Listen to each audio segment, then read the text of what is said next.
Stage కొంచెం మీరు నన్ను అనుమతిస్తే కొంచెం స్టేజ్ పైకి అందరికి కనిపించేలా ఉంటాను. పర్లేదు కదా, కొంచెం మీరు కొంచెం కూర్చోండి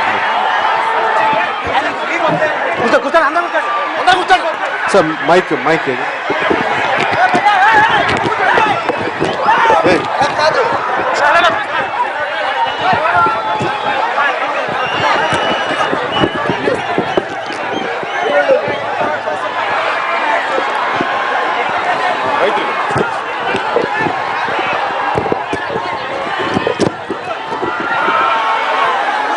నాకు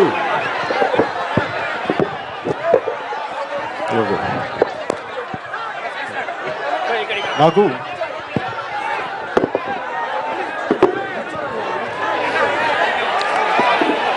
आप लोग बैठ जाओ, आप लोग बैठ जाओ प्लीज.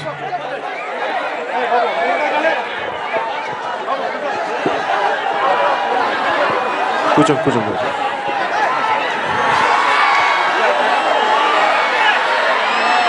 నేను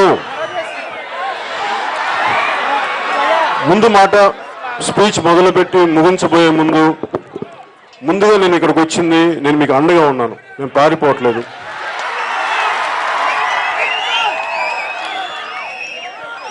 రాజకీయాలని మనం వీధి పోరాటాలు చేయడానికైతే మనం పార్టీలు పెట్టుకోకల్లా ప్రజాస్వామ్య వ్యవస్థ అవసరం లేదు. కానీ మాటల ద్వారా చర్చల ద్వారా చాలా సాధించుకోవచ్చు, చాలా పరిష్కరించుకోవచ్చు. నేను ఆ ఉద్దేశంతోనే వచ్చాను తప్ప తెలుగుదేశం ప్రభుత్వంతో కానీ చంద్రబాబు నాయుడు గారితో కానీ గొడవ పెట్టుకోవడానికైతే నేను రాలేదు. గొడవ పెట్టుకోవడం వల్ల సమస్యలు పరిష్కారం అవుతాయంటే నేను పెట్టుకోవడానికి కూడా వెనకాను, భయపడను కూడా.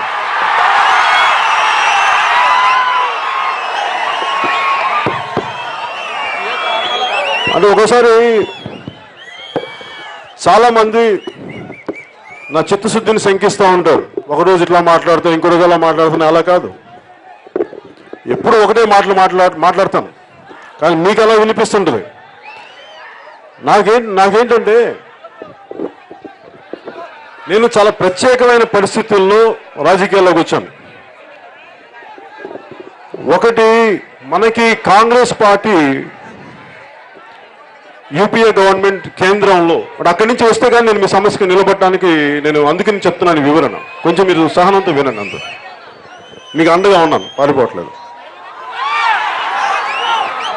నేను చాలా ప్రత్యేక పరిస్థితుల్లో తెలుగుదేశం పార్టీకి, భారతీయ జనతా పార్టీకి నేను నా మద్దతు ప్రకటించాను. దానికి కారణం, ఒక రాజధాని లేకుండా, ఒక పద్ధతి పాడు లేకుండా విభజించిన తీరు నాకు నిజంగా బాధ వేసింది. దేనికి? ఇప్పుడు మీరు ఏ బాధ అయితే పడుతున్నారో, నేను చాలామంది తెలంగాణ సపరేట్ తెలంగాణ అన్నప్పుడు నేను చాలామంది సీమాంధ్ర ప్రాంతం నుంచి నువ్వు తెలంగాణకి పక్షపాతం ఉన్నట్టుగా ఉంటావు, ఎప్పుడు నువ్వు మాట్లాడవు అని అంటే, నాకు అక్కడ ఎక్కువ కాలం నేను అక్కడే ఉన్నా, నాకు ఆ సమస్యలు తెలుసు. అక్కడ కూడా ఇలాంటి భూసేకరణ సమస్యలే తెలంగాణకి విపరీతమైన బలం ఊపు తీసుకొచ్చింది. అది నాకు తెలిసి నేను అందుకని నాకు వాళ్ళ ఆలోచన లేదా వాళ్ళ ఆవేశం నాకు తెలుసు కాబట్టి నేనేం మాట్లాడలేదు, వదిలేశాను. ఎందుకంటే నేను దాన్ని కాకపోతే నేను కోరుకుందాలు ఏంటంటే, ఒకవేళ ప్రత్యేక తెలంగాణ జరగాలి అని కోరుకున్నప్పుడు అంతమంది యువకులు చనిపోవటం, ఆత్మహత్యలు చేసుకోవడం నాకు నిజంగా బాధ వేసింది. అవన్నీ జరగకుండా అలాగే అరాకొరగా అడ్డదిడ్డంగా ఒక పద్ధతి పాడు లేకుండా విభజించేయటం వల్ల మనకు చాలా సమస్యలు ఎదురైనాయి. ఇప్పుడు అట్లా విభజించటం వల్ల వచ్చిన సమస్య ఈరోజు మనకి ఈ మన మండలంలో మీ గ్రామాల్లో మీరు పడుతున్న బాధలకి నాంది అక్కడి నుంచి పడింది. అంటే అలాగని చెప్పి ఇప్పుడు జరుగుతుంది రైట్ అని నేను మాట్లాడలేదు, అది కూడా చెప్తున్నాను. నాంది అక్కడ ఉంది. అంటే అక్కడి నుంచి మనం అర్థం చేసుకుంటే తప్ప ఈ సమస్యకి పరిష్కారం దొరకదు. నేను ప్రత్యేక పరిస్థితుల్లో నేను తెలుగుదేశం పార్టీకి చేస్తున్నప్పుడు, ఒకటి, నాకు వైఎస్ఆర్సీపీ నాకేమి అది నా శత్రువులు కాదు, నాకు వాళ్ళు ఎవరు నాకు వ్యక్తిగతంగా నేను పదే చెప్తుంటాను, ప్రతి మీటింగ్లో చెప్తుంటాను, నాకు వ్యక్తిగతంగా ఎవరు శత్రువులు లేరు. కానీ ప్రజా వ్యవస్థకి ప్రజలకి ఇబ్బంది కలుగుతున్నప్పుడు ఖచ్చితంగా కేవలం సినిమాల్లోనే మన పోరాటాలు, సినిమాల్లోనే మనం గొంతెత్తి చేతులు ఎత్తాం, నిజ జీవితంలో చేయలేమా అని పడి